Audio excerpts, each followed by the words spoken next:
this, knowing what you don't want to do is the best possible place to be if you don't know what to do.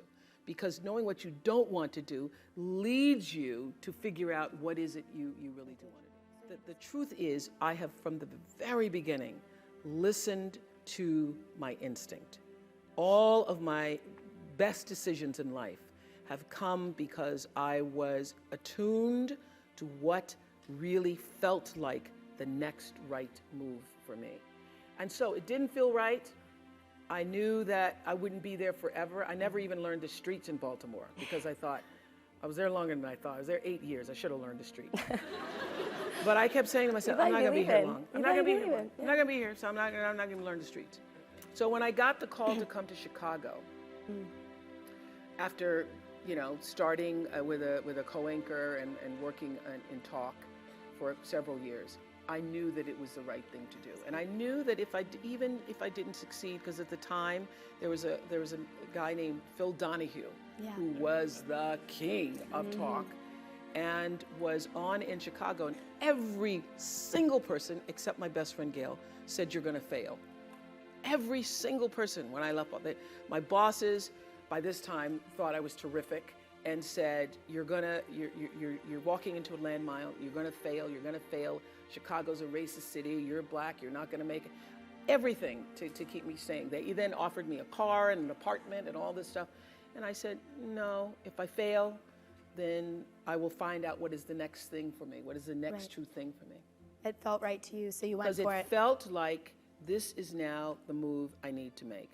And I was not one of those people, all of my, the people who worked with me in news, they would have their tapes and they'd have their stories and they'd have, resumes ready. I didn't have any of that because I knew that the time would come where what I needed would show up for me. Okay. And when that showed up, I was ready. Because my definition of luck is preparation meeting the moment of opportunity. Right. And I was prepared to be able to step into that world of talk in a way that I knew I could do it. There is no real doing in the world without being first.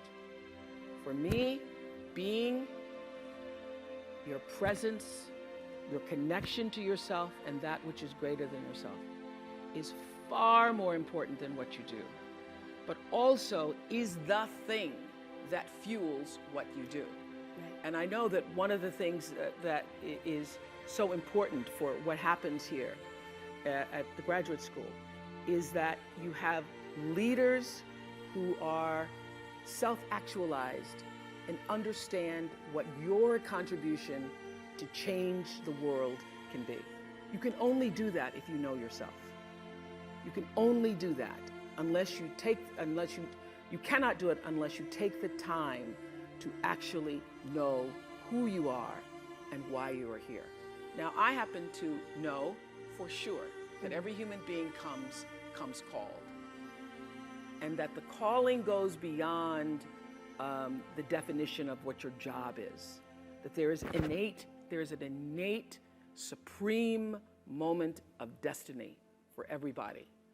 And that's why when I was in Baltimore, I could feel this isn't it, this isn't it. And then in Chicago, after 25 years of success on the show, I started to feel this isn't it. There's something more, something more, something more that's calling me to what is the supreme moment. And everybody has that. And you cannot fulfill it unless you have a level of self-awareness, to be connected to what is the inner voice or the instinct. I call it your emotional GPS system that allows you to make the best decisions for yourself. And every decision that has profited me has come from me listening to that inner voice first. And every time I've gotten into a situation where I was in trouble, it's because I didn't listen to it. I overrode that voice, that instinct with my own head, my own thinking. I tried to rationalize it. I tried to tell myself, but okay, you're gonna make a lot of money. Oh no. And so I sit here, profitable, successful by all the definitions of the world. But what really, really, really resonates deeply with me is that I live a fantastic life. My inner life is really intact. I live from the inside out. And so everything that I have because I let it be fueled by who I am and what I realize my contributions to the planet could be. And what my real contribution is, it looks like I was a talk show host. It looks like, I'm in the movies. It looks like, I have a network. But my real contribution, the reason why I'm here, is to help connect people to themselves and the higher ideas of consciousness. I'm here to help raise consciousness. I was interviewing the Ku Klux Klan, and I thought, as an African American, I'm going to get them. I'm going to show for every Jewish person, for every person who's been discriminated against. And during the commercial break, I saw the Klan exchanging signals and looks at each other. And then something inside, that instinct, I thought, I am doing nobody any good. They are loving this. They are using me. I think I'm doing an interview. Right. They are using me. I did not know it at the time. I brought them on, actually, those same guys back for my last year. And they told me that they used that show for their recruitment. I could feel that happening. And I made a decision after that show. I'll never do anything like that again. I'll never let my platform be used, and I will not be used. And at the time, in the 90s, early 90s, everybody was doing confrontational television. And I thought I was above the fray, because I'm not like Jerry Springer. I don't do that. So in my egoic delusion, I thought, because I am not that bad, I'm really not bad. But I was doing confrontational television. I thought I was exposing men with affairs.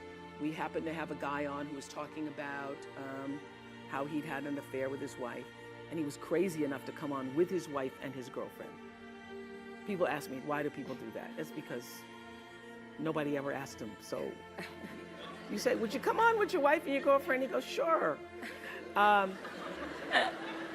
He was thinking. He was thinking. So he comes on with the wife and the girlfriend. This is a life-changing moment for me, the Klan and this woman. Mm-hmm. The wife is there, he's in the center, and the girlfriend.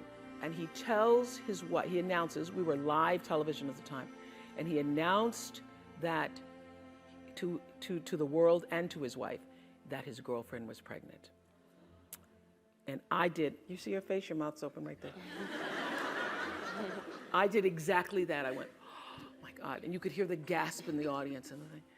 And I literally, really, it still makes my eyes water to think about it. I looked at her face and I felt her humiliation. I felt her shame. I felt it. And I said, never again. I will get out of television if I have to do this.